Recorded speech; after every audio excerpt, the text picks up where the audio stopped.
I'm going to introduce our panelists one by one.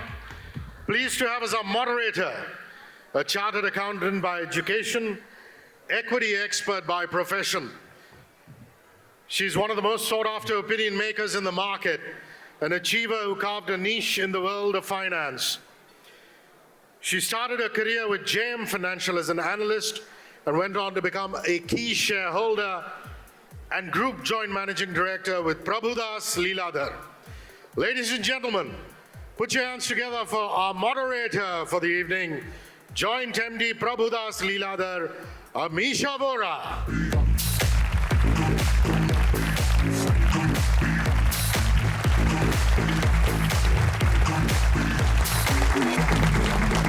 Our next panelist is MD and CEO at ICICI Prudential. He's recognized for leading one of India's largest investment management firms for more than a decade. His career spans across the BFSI industry. He's also chairperson of the mutual fund industry body AMFI. He's received a Global Banking and Finance Award for the Best Asset Management CEO. Please welcome Nimesh Shah, MD and CEO at ICICI Prudential.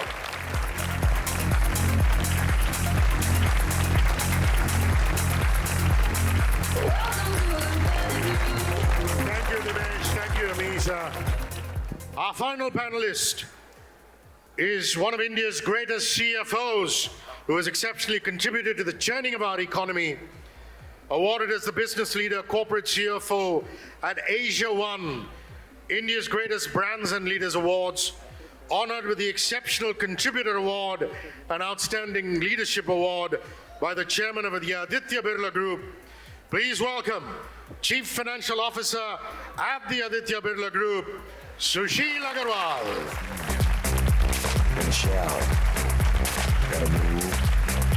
Amisha, I leave the panel in your capable hands. Thank you. Good evening, everyone. We do fashion, we do wine, but we need to fund it. As you all know, for the month of May, with the summers in India, your investments were also melting, right? So can I get 10 minutes of yours to get some great nuggets from a very senior panel here? And why I'm so happy, because on one hand, we have a group with almost 4 lakh plus crore of market cap.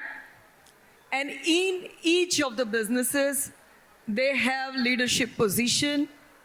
And the man who really allocates capital, whose ears are near to the ground as he's in manufacturing, is with us.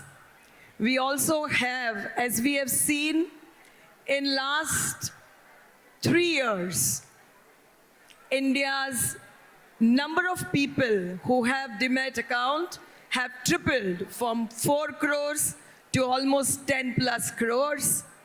And one who helped start that journey is also with us, Nimesh. So let's get going. And also, while of course I'll ask the key views on some of the important topics, I'll also set the ground by saying that this is one of the most fortunate moment in history of India, when India is not only the youngest economy in the world, fastest growing economy in the world, but we also do demonstrate it. We take our independent opinions and we don't get mellowed down by any global geopolitical pressures. The strength of our economy typically is shown by the markets. Markets is the barometer of the economy. And while the world over, markets have corrected, India has corrected the least, both in absolute terms and in dollar terms. And also, at the time when we were growing in last 2 years, India is the best performing market till date. Coming back to the current scene, we are faced with very high inflation and the markets are melting. What will be your opinion? How should an investor really navigate this time? Stay put, go liquid, diversify in other assets? What is your experience saying? After hearing about style and all, to discuss investments at 10:30 in the night is a different experience, but it can happen in DLC. Uh, so I think we are in a very interesting time. Whenever there is a problem in the West and reactions are in our markets, it's always an interesting time. Because I don't think India Inc. has any issues today, but our markets are integrated. So people in the West will sell. And when people in the West sell, it's always great buying opportunity. So I think in the next 3 months, we'll have a fantastic buying opportunity. So if you're sitting on liquidity, at some point of time, India will, today, last 7 months, foreigners have been selling and Indians have been buying. I think a time will come where Indians will get tired of buying. So everybody is selling, and that's the time to buy to make real wealth. So I think that time will come sometime in the next 1 quarter. People should be ready for that. So get ready with your investments. But before that, here is going to be a forum. Here is going to be a community who wants to grow, align, and grow their businesses. And in doing your business, one of the most critical success factor is allocation of capital. Where do you put your money to? How fast? And which money do you put? Debt or equity? While of course I want your view on the current Indian economy and the way ahead over next 3 years with both PLI, which has been rolled out, and China Plus One strategy, which is immensely helping Indian corporates. Where do you see Indian economy and next 3 years? Thank you, Jimmy, first of all, and great show on DLC. I'm very proud of what you have done. And to Amisha, your point, I think you also kind of alluded saying that India is a young population.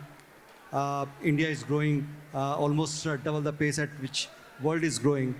And this whole issue around China Plus One is actually kind of getting reflected in India's current growth. Although currently there are a bit of few challenges. International markets are very, very volatile.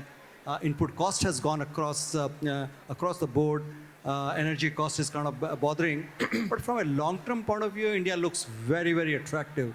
And given the desire right from top, and I always believe that from a top, if there is a clear conviction, and today I was just while I was coming to this event, I saw that there is an announcement of some 11 odd airports in Gujarat, and the desire is that they would convert within 4 years, and from 3 lakhs they would actually kind of expecting some 23 lakhs the travelers in one of the airport.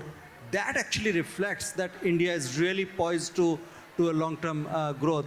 And I would also add that this whole startup culture which has just happened, and where entrepreneurs are taking their views, and there are lots of people who are supporting on their ideas, that's another way in which we can see a long-term growth in the country. So what is your broad assessment? So India took almost 60 years to be 1 trillion, then about 12 years to be add another a trillion, then about just 6 years to add another trillion, and now we want to be a 5 trillion economy. When do you think we are reaching there? No, clearly we are on the path, and I don't know whether there is 1 year plus minus, but directionally if you see, and all the action which current government is kind of taking, which clearly reflects that India is on the path of 5 trillion economy soon. Currently, we are already fourth largest economy globally, and I clearly believe that there is a desire in everyone's as an Indian, and today, if you see that most of the investments are being done in India, people are kind of lots of money which is pouring in India. That reflects there is a consumption story which is in India, and to me it looks like directionally we are moving towards the 5 trillion economy. Thank you. At a time when the largest and the most well-known VC, Sequoia, has issued a warning to all the startups that you better get your act together, stop burning cash. Cash is not going to be so easy. What would be your advice for the capital allocation? What are the ground basic rules that you at the group use for allocating capital? And what are those nuggets which you will advise the entrepreneurs to keep in mind always? Although I don't know about the startups, and there are lots of people keep looking at a valuation, I think in my personal mind, we look at cash.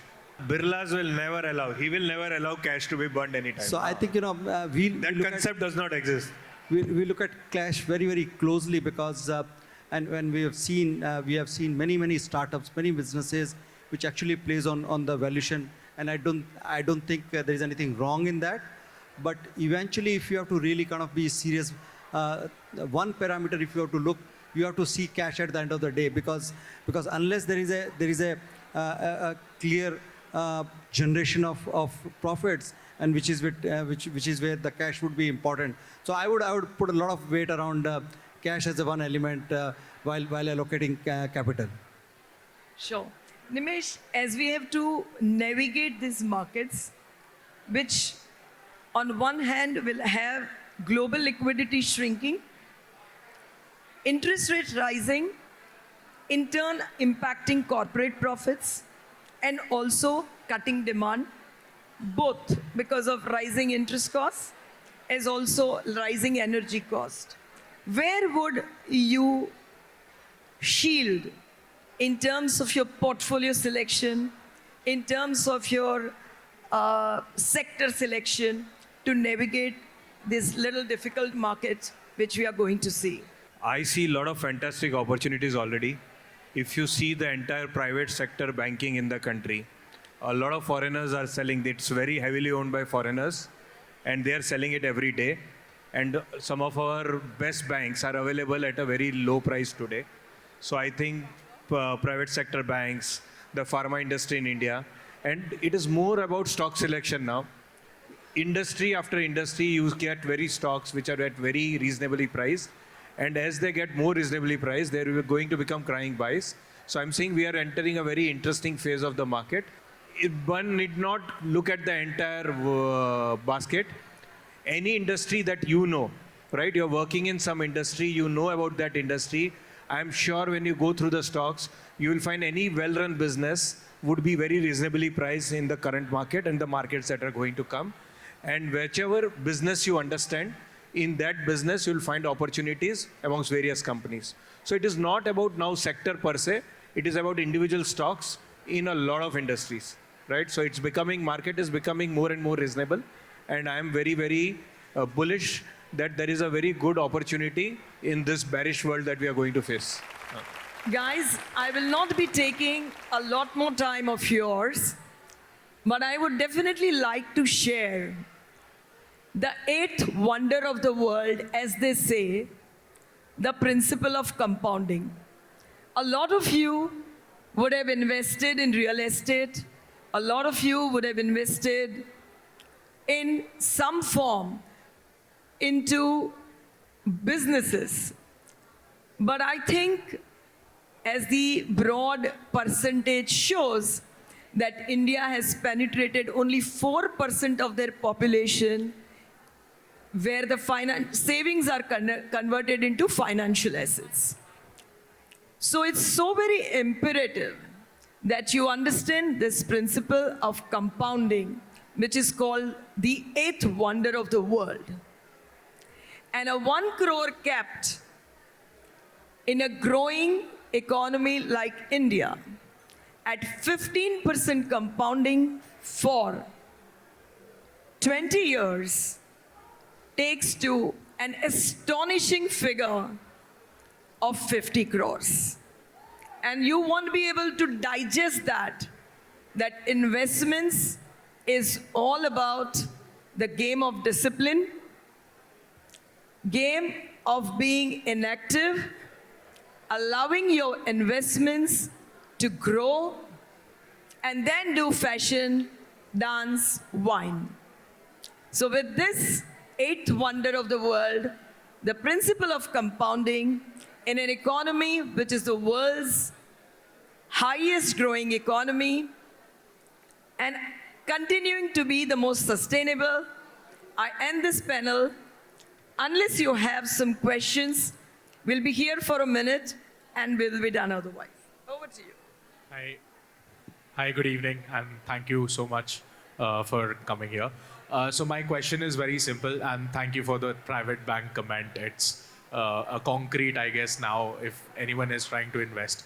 My question is the valuation gap in terms of sentiment part of the price is the gap is very different, right? If we go to the top 10, 15 super sentiment valued businesses as compared to other businesses that are there. I'm not being very technical, just trying to ask.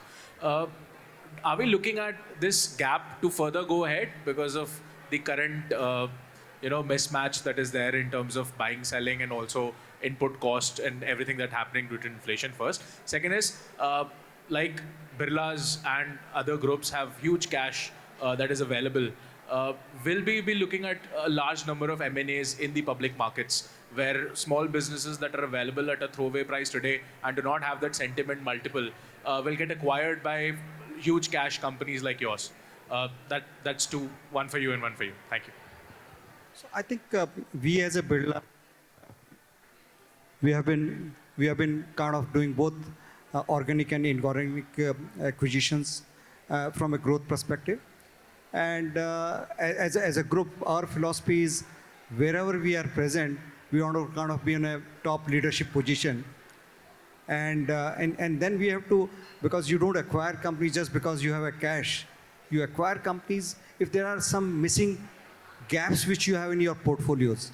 And eventually, from a shareholder's point of view, including as a promoter or the public shareholders, we want to make sure that we are creating value of that acquisition. So I think I would say that you'll do the acquisition for filling up the specific gaps if you have in your offering. And second, you want to make sure that eventually you generate more value after acquisitions. That's the way we normally do. Anyone else having a question? Hello. A quick question, coming from the startup point that we asked. Now, considering the U.S. Inflation, the federal rate hike, and the war and the commodity rates going up, is this entire GMV and cash burn and all this new age funda of business fizzling out? Is this a temporary reaction, or is this going to be like a bubble burst? What do you see it like?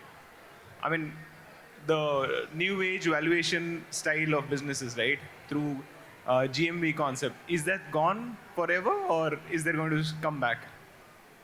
As Mr. Agarwal mentioned earlier, it can be for some temporary point of time if you are losing some money, but eventually you have to win, and over a reasonable period of time, you should start generating positive cash flows. That is very important for any business.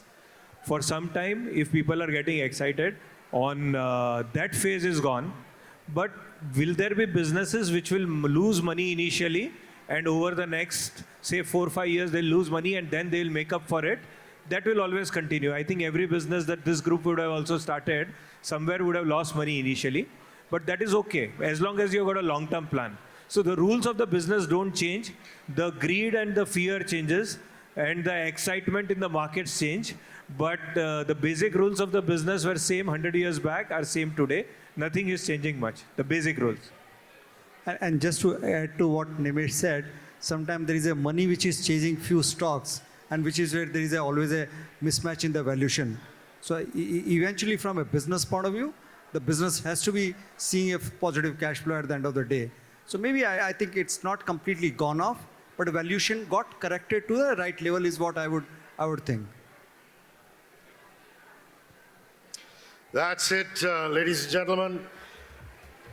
The India story, the next chapter, 2022 to 2025. Put your hands together for Amisha Vora, Joint MD Prabhudas Leeladhar, Nimesh Shah, MD and CEO ICICI Prudential, and Sushil Agarwal, Chief Financial Officer at the Aditya Birla Group.